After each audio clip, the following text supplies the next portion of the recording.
Tú estás especialmente interesado en hablar del tema de África Central, de cómo es la situación en Congo, del papel de Ruanda, con el apoyo de las potencias anglosajonas en esta zona. ¿Cómo está ahora mismo la situación en África Central? Luego ya hablaremos también del tema del Sahel y del debilitamiento del poder francés, del poder imperial francés allí. Adelante. Pues yo creo que hay dos niveles de análisis, ¿no? Está el análisis con lupa sobre el terreno, el que atañe únicamente, exclusivamente a países africanos, y luego está el análisis general geopolítico, en el que ya vemos claramente las alianzas y quién está detrás financiando y motivando, ¿no? En muchas ocasiones los movimientos. A ver, lo que está ocurriendo, el Congo es un país inestable, siempre lo ha sido, ¿vale? Desde que se retiraron los belgas, pues sobre todo la región este del Congo, que es la más rica, ¿no? Que está llena de minas y de recursos naturales, que es donde están las provincias de Ituri, el Kivu, Katanga, ¿no? Todo eso, pues ya incluso desde los tiempos de Mobutu, ahí siempre había tendencias centrífugas, ¿no? Señores de la guerra, gobiernos un poco movedizos, grupos armados que controlaban los territorios y ya está, o sea, apostaban soldados, pues igual en un puente o en una carretera a cobrar peaje a todo el mundo. Y un poco pues lo que hay en Somalia, ¿no? En Somalia es un estado fallido, gobernado por bandas de distinto pelaje, un poco también como en Puerto Príncipe, ¿no? En Haití también gobernado por bandas. Pues es lo que está ocurriendo ahora mismo, es lo que ha ocurrido tradicionalmente en el este del Congo, ¿no? En los últimos años. ¿Qué pasa? Que ahora mismo hay un movimiento, el movimiento M23, se llama así porque se fundó un 23 de marzo, que, bueno, pues está formado por tutsis étnicos. Y según Naciones Unidas, al parecer, las Naciones Unidas acusa a Ruanda de estar detrás de este grupo, ¿no? De estar dándole armas, apoyo y financiación y todo tipo de cuestiones logísticas, ¿no? Parece que Ruanda está detrás y podría ser, ¿no? Porque la verdad es que en los últimos meses ha sorprendido este movimiento por su capacidad de organización y sus armas, ¿no? Que parece que están muy bien organizados y tienen dinero, vaya, que no son... no es el típico grupo así que surge de la nada como tantos que hay. No, este tiene mucha fuerza y de hecho se está haciendo con el control de un montón de minas en el oeste del Congo. Y parece ser que está Ruanda detrás, ¿no? Ruanda que ya intervino en el Congo después del genocidio. En el 94 hubo un genocidio en Ruanda, ¿no? He explicado muy brevemente, Ruanda es un pequeño país en el centro de África en el que se han dirimido, siempre se han luchado dos esferas de influencia africanas, la francesa y la inglesa. Encima de Ruanda, en el norte, hay un país que se llama Uganda. Uganda fue colonia británica de los ingleses, por eso en Uganda se habla inglés. Y Ruanda fue colonia de los belgas, que luego, bueno, pues los franceses también mangonearon ahí, ¿no? Al final, pues en Bélgica se habla francés, entonces, pues, hermanos, ¿no? Había mucho control también ahí de Francia. Y de hecho, cuando se retiraron los belgas de Ruanda, cogieron el testigo los franceses. Entonces, pues, de dinámicas anteriores a la colonización, pues Ruanda era un reino en el que había una nobleza que era Tutsi, ¿vale? Un grupo étnico, hay quien dice que en realidad no es un grupo étnico, que es simplemente una clase social, bueno, Tutsis contra Hutus. Los Hutus eran los vasallos de los Tutsis. Pues bueno, por dinámicas, como digo, de la colonización, en el 94 hubo un genocidio, ¿vale? Un genocidio, en teoría, de los Hutus contra los Tutsis, que, bueno, fue más profundo, ¿no? En realidad fue un genocidio contra todo aquel que no estuviera de acuerdo con el gobierno de extrema derecha que había en ese momento y que lo apoyaba Francia, ¿vale? Todas las armas del genocidio de Ruanda es algo de lo que se habla muy poco, pero aquello lo dio Francia, lo pagó Francia y lo entregó Francia. ¿Y quién acabó con este genocidio? El FPR de Kagame, que es el presidente actual de Ruanda, que estos entraron desde Uganda, ¿no? Como hemos dicho, Uganda, un país de la órbita inglesa, pues no hay que ser un genio para darse cuenta de lo que estaba ocurriendo aquí, ¿no? Francia intervenía a través de los Hutus e Inglaterra intervenía a través de los Tutsis. Ahora mismo, pues el tal Kagame este, que se hizo con el control de Ruanda en el 94, sigue gobernando, ¿vale? Es un país autoritario, hay quien dice que es una dictadura. Desde luego no parece muy democrático, pero tiene muy buena prensa, ¿no? Que es lo que yo suelo decir, que nos hemos cansado de verlo, ¿no? Los grandes equipos de fútbol europeos, el Bayern de Múnich, el Arsenal, el Paris Saint-Germain, todos ellos tienen como propaganda, tienen un anuncio que se llama Visita a Ruanda, ¿no? Y también Inglaterra ha llegado a acuerdos migratorios con Ruanda. Parece que hay como un interés en Occidente, ¿no? Por llevarse bien con Ruanda. Parece que Ruanda tiene, como decía Pedro, ¿no? Parece que tiene mucho poder blando alrededor, ¿no? Soft power, buena propaganda, buena prensa. Y yo creo que habría que preguntarse por qué, ¿no? Ruanda es que ahora mismo es un poder dentro de África, ¿vale? De hecho, otros países lo temen. Recientemente intervino en Mozambique, ¿vale? En el norte de Mozambique había una guerrilla e intervino Ruanda ahí, ¿vale? Envió Ruanda soldados y restauró el orden, por así decirlo. Y es lo que están haciendo ahora, al parecer, según la ONU, ¿no? Dice la ONU que habría indicios de que Ruanda está actuando a través de esta guerrilla del M23 en el este del Congo, para llevarse el coltán y todos estos materiales que ya sabemos que son tan valiosos. Entonces, ¿qué está ocurriendo? Es que no es la primera vez, es que ya se dice, hubo una guerra en el Congo después del genocidio de Ruanda que se llama la Guerra Mundial Africana por la cantidad de países africanos que estuvieron involucrados, que hubo 6 millones de muertos, me parece, es decir, el conflicto más sangriento desde la Segunda Guerra Mundial. que esto fue entre el 94, 95 y el 98, creo, o 2001, no sé, pero en los últimos años del siglo pasado. Y fue precisamente Ruanda atacando el Congo con la excusa de es que los hutus criminales que han hecho el genocidio se han refugiado en el Congo, donde también hay hutus, entonces tenemos que entrar y aniquilarlos antes de que nos vuelvan a atacar, es decir, la eterna ley de la venganza, ¿no? Pero claro, es que puedes utilizar esto, ¿no? Es un poco lo que hace Israel, ¿no? De decir, no, es que hay miembros de Hamas en la Franja de Gaza, así que tenemos que atacar para eliminarlos. Sí, pero también hay civiles, ¿vale? Entonces te los estás cargando y ¿qué pasa? ¿Eso es legítimo? Pues es un poco lo mismo que está ocurriendo en Ruanda, ¿no? El M23 dice eso, que hay que acabar, o lo que decía Ruanda, ¿no? Cuando la guerra, hace unos 20 años, es que hay que intervenir en el este del Congo porque hay que acabar con los hutus, porque los hutus son peligrosos y amenazan la integridad, la seguridad de Ruanda, ¿no? Los hutus, entendemos, en realidad deberían referirse como a grupos armados, pero bueno, los hutus así en general, ¿no? Que es muy cómodo siempre esta simplificación étnica. Entonces, pues es lo que tenemos ahora mismo en Ruanda, ¿no? En el este del Congo, que está atacando Ruanda, un grupo que según la ONU hay muchos indicios de que podría ser Ruanda. Y como digo, pues Ruanda parece ser que ahora mismo es como el ojito derecho de la anglosfera, ¿no? En África. En este contexto de que parece ser que muchos países están expulsando a los franceses, ¿no? A los embajadores también de Estados Unidos, que se está formando en el Sahel estos movimientos, estos grupos, gobiernos militares de transición, dicen, todavía no ha habido transición, pero bueno, parece que tiene una retórica muy antiimperialista, muy antioccidental, ¿no? Pues podría ser que Ruanda quizá ahora mismo sea como otra pieza del puzzle, ¿no? Que parece que es un intento de restaurar la hegemonía, porque como digo, es un país muy pequeño, es un país chiquito. Parece increíble, ¿no? Que un país tan pequeño pueda hacer tanto daño, pero bueno, recordemos todo lo que le hizo Japón a China, ¿no? Pues al final, si el país que tienes al lado es muy grande, pero está dividido, y tú eres un país pequeño, pero tienes armas y tienes apoyo de inteligencias occidentales, pues puedes hacer mucho daño. Tienes un montón de margen de acción, ¿no? Que creo que es lo que está ocurriendo. Entonces, como digo, Ruanda ahora mismo es un poco como Marruecos, ¿vale? En África. Es un país del que otros países no se fían, tienen miedo, ¿vale? El presidente Kagame, además, él explota mucho esta retórica como panafricanista, ¿no? De decir, no se atrevan a decirnos a los africanos cómo tenemos que pensar, no sé qué. Y mucha gente parece que se vuelve loca, pero cuidado, ¿eh? Que esto lo han utilizado muchos dictadores africanos. Bokassa, por ejemplo, Amin en Uganda también, ¿no? Decían esto y luego tenían al pueblo en la más absoluta miseria.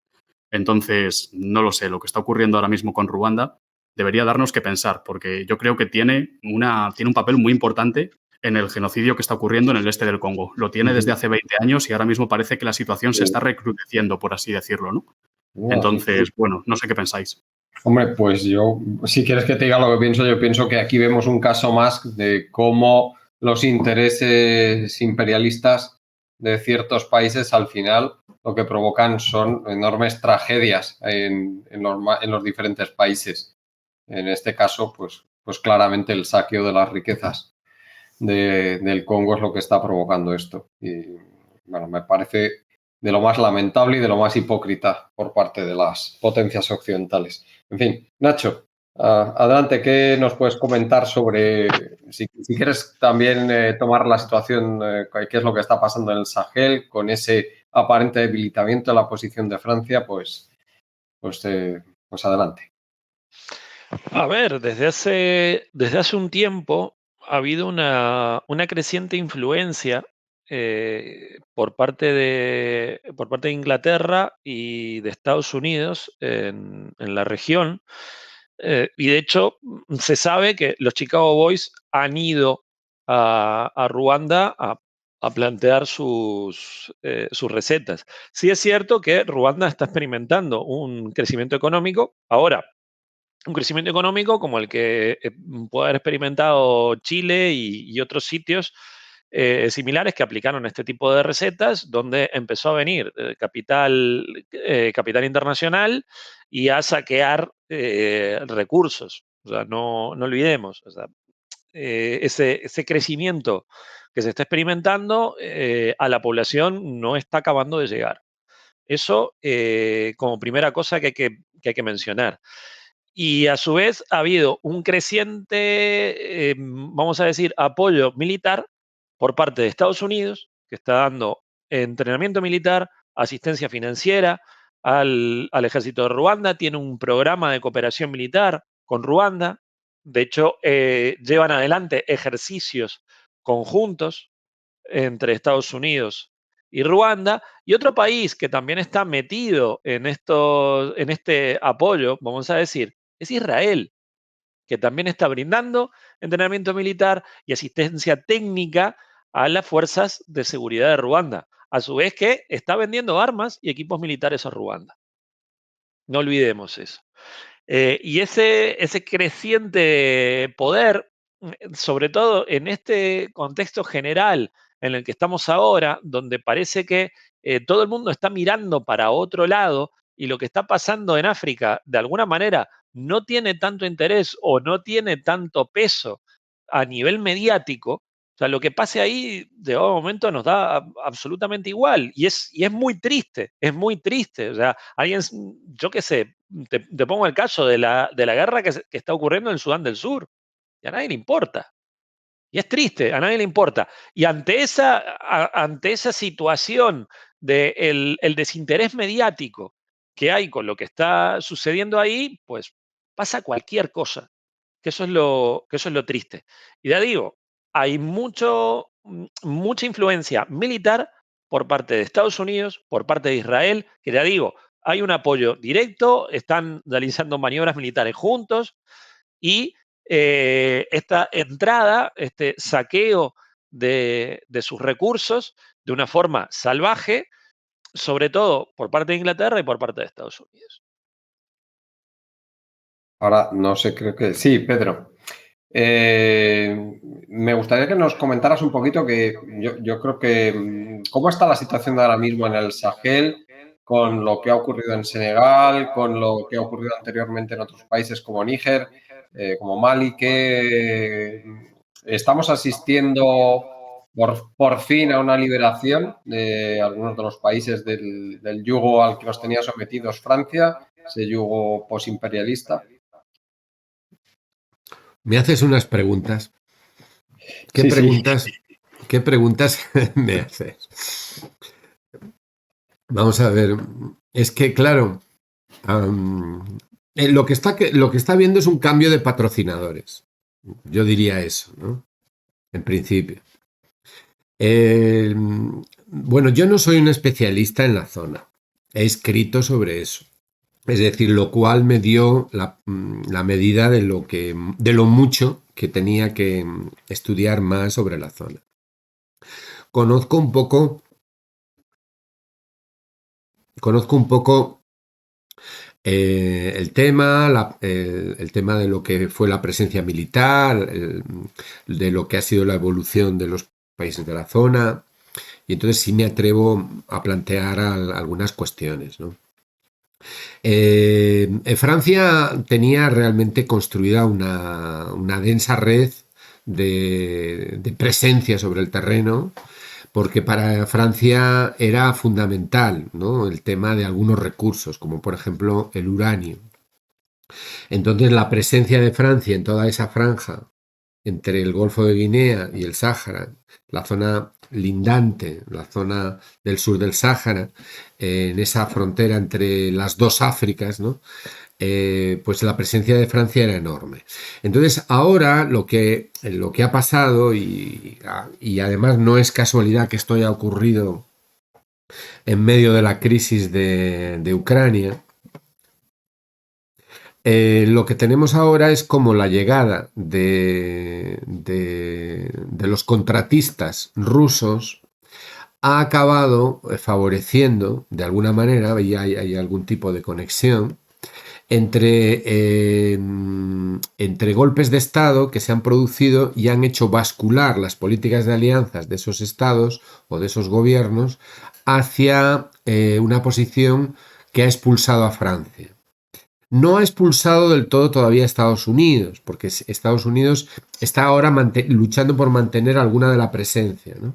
Pero también van a ir detrás. Entonces lo que se ha producido es una basculación de las políticas de alianzas de todos esos estados. Acordaros que hace unos meses se estaba hablando de que iba a haber una intervención militar, que íbamos a asistir a la invasión de un país porque se había producido un golpe de Estado y que las fuerzas panafricanas de los países limítrofes iban a invadir porque se había producido un cambio ilegal. Bueno, cambios ilegales de la presidencia del gobierno se habían producido en montones de estos países, es decir, había habido ya un montón de golpes de Estado. ¿Qué es lo que ha diferenciado estos golpes de Estado?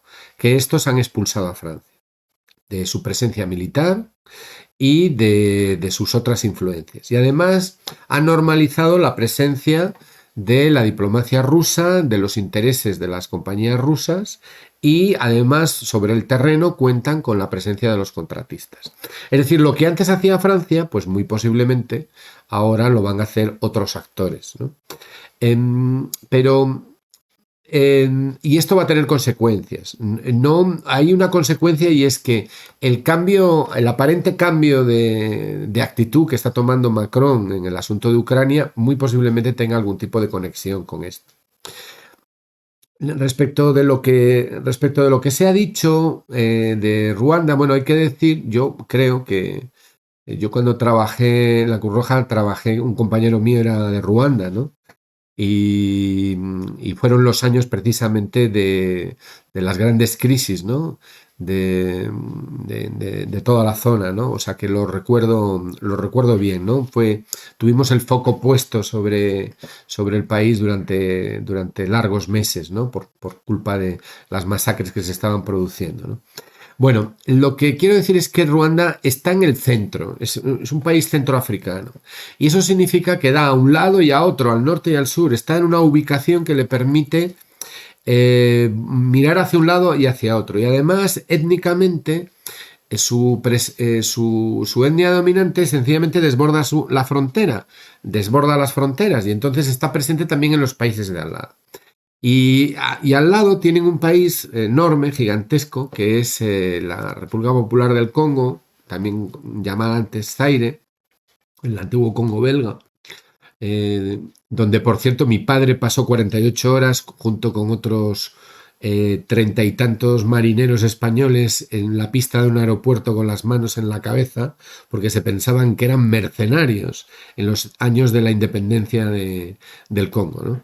Y de manera que yo vengo oyendo cosas de Congo desde que soy pequeño, ¿no? Bueno, pero esa es otra historia. Bueno, lo que quiero decir es que ya desde el momento mismo de la independencia, Congo había vivido situaciones de guerra y de intentos de secesión precisamente para controlar las zonas mineras del interior.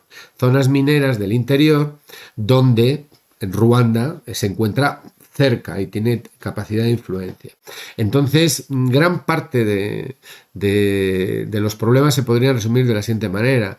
Líbrennos los dioses de vivir en terrenos, en territorios que son ricos cuando somos lo bastante pobres como para no poder defenderlos, porque entonces va a haber intervenciones extranjeras de todo tipo que van a utilizar nuestras debilidades, nuestros enfrentamientos y van a potenciar esas debilidades para poder luego establecer su explotación de turno, ¿no? Y eso yo creo que explica en gran medida lo que pasa ahí. Hay otro país en la zona donde también se ha producido un cambio de gobierno que tiene otro perfil, que es Senegal. Ahí no ha habido golpe de Estado, ¿de acuerdo? No han venido los contratistas rusos, los estoy llamando contratistas aposta, porque claro, si tú los llamas mercenarios de Wagner, pues entonces queda feo, ¿no? Pero si los llamas contratistas, oye, parece una cosa, parece un apellido, ¿no? Pero los norteamericanos les llaman contratistas y aquí dejamos de llamarles mercenarios para pasar a llamarles de esta forma. Pues miren, a lo mejor lo que ocurre es que Putin lo que quiere es quiere seguir la pauta del capitalismo normal y corriente. Si en realidad este hombre y su régimen lo único que querían era ser tratados como un capitalista más. Y entonces ahora está jugando a eso, ¿no? Pero bueno, esa es otra línea. Yo estaría más interesado, si acaso, en hacer ver algunas cosas sobre Senegal. No sé si vosotros tenéis también el punto de vista sobre Senegal, ¿no? Está claro que lo de Ruanda da mucho de sí, eso lo tengo yo muy claro. Pero ya dije al inicio que no soy un especialista en el tema. Como tú quieras, Pedro, si quieres comentar algo más sobre lo de Senegal, adelante. Hombre, lo de Senegal es que es muy interesante, sobre todo si lo comparamos con la inestabilidad que tienen estos países, ¿no? Porque vamos a ver, de entrada, la pregunta que yo me haría sería, bueno, ¿qué sabemos de Senegal, no? Senegal es el país de donde vienen las pateras, bueno, y de Mauritania. Senegal tiene un perfil muy acusado, muy diferenciado respecto de otros países de la zona. En primer lugar, por ejemplo, es lo más parecido a una democracia más o menos inestable. Otros países tienen golpes de Estado inestables. Bueno, pues lo que tiene Senegal es un sistema político donde hay elecciones, donde hay partidos, donde ha habido inestabilidad, pero ha habido sucesiones en el gobierno democráticamente. Es decir, en el año... vamos a ver, perdonad, estoy sin gafas, lo tengo aquí apuntado. Mira, en el año 2000 ganó las elecciones Abdoulaye Wade, que había sucedido al anterior presidente, y fue una elección con un intercambio de gobierno que fue pacífico, no hubo golpes de Estado. En 2012, el presidente saliente actual, Macky Sall, había ganado. Bien, hay que decir de Sall que ha intentado perpetuarse en el gobierno. Eso lo suelen hacer muchos gobernantes dentro y fuera de África, ¿no? Pero al final, a la postre, no ha podido evitar que quien era el líder opositor y estaba encarcelado en espera de juicio por un tema de desacato judicial a un juez, por una serie de enfrentamientos que había habido, pero que estaba a la espera de juicio. Entonces, era el número 2 de un partido opositor llamado PASTEF, los Patriotas, que se había fundado unos años antes y que lo que buscaba era una regeneración de la República de Senegal, ¿no? En una línea que por otra parte era muy histórica de lo que es Senegal, que no olvidemos que Senegal era una de las joyas de la francofonía africana y de la relación con la metrópoli, y había habido una serie de prohombres importantes en los años de la independencia, formados, muy bien formados, con una gran experiencia. Gente que había sido en la época del movimiento de independencia en África defensores del panafricanismo, de un panafricanismo socialista, solidario, republicano en África. Entonces Senegal de alguna manera no había visto aplastar esa tradición que venía de los primeros años de la independencia, que eran los líderes que habían luchado por la independencia. Entonces, un poco en esa estela, Faye, que es como se llama Bassirou Diomaye Faye, y su compañero Sonko habían fundado un partido llamado Los Patriotas hace algunos años, y se habían opuesto a los intentos de perpetuarse en el poder que había hecho el presidente Sall, que es, por otra parte, con quien España ha estado firmando todos los acuerdos de cooperación económica, de cooperación feminista, de cooperación sanitaria, de cooperación naval, de cooperación pesquera y de todo, y de cooperación migratoria, el presidente saliente, ¿no? Y entonces ahora, ¿qué es lo que ha pasado? ¿Por qué estoy diciendo que es muy diferente? Pues porque estamos hablando de otro escenario. No estamos hablando de una junta militar que sucede a una junta militar que sucedió a una junta militar. Estamos hablando de otro escenario. Hay un presidente, Sall, que quiere perpetuarse, que va a intentar suspender las elecciones, pero va a haber un tribunal constitucional en Senegal que, quizá por presión, porque otras veces estuvieron haciendo la vista gorda ante otros abusos, pero en este caso se negó a admitir un retraso de las elecciones y autorizó las elecciones. Y en esas elecciones el opositor pues no murió en la cárcel, sino que el opositor se pudo presentar. Hay que decir que Sonko, que era uno de los fundadores del partido, no se pudo presentar porque ya estaba procesado con condena firme, más o menos, y entonces fue su compañero Faye el que va a ser electo, ¿no? Y va a pasar en muy pocas semanas, en un par de meses, de ser un abogado que estaba preso a ser presidente del país. Es un hombre de 44 años que es abogado, formado en una de las mejores universidades de Senegal, que defiende una posición panafricana, una posición de renovación de la República, de eliminar los excesos y errores que se han cometido durante el periodo anterior, y que ha contado con una enorme corriente de simpatía entre la opinión pública.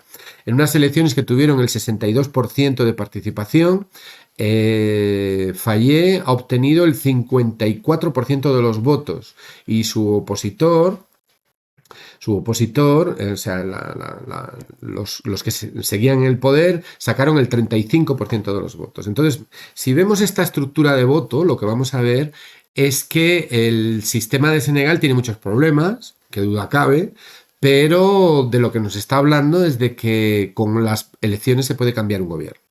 Eso es lo que nos está hablando. Y cuando en unas elecciones se puede cambiar un gobierno y alguien pasa de ser un opositor detenido a estar en el gobierno, y todo eso ocurre con relativa normalidad institucional, como ha ocurrido, eso significa que Senegal es el país en este momento más estable o más democrático de la zona.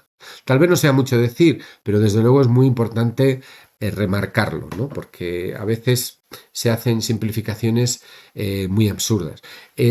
Bueno, pues Faye es la persona con la que España va a tener que tratar para solucionar los problemas bilaterales que tenemos. No olvidemos que Canarias está cerca. Tanto Senegal como Mauritania en este momento están recibiendo un aporte de migrantes y de refugiados que vienen precisamente de Mali.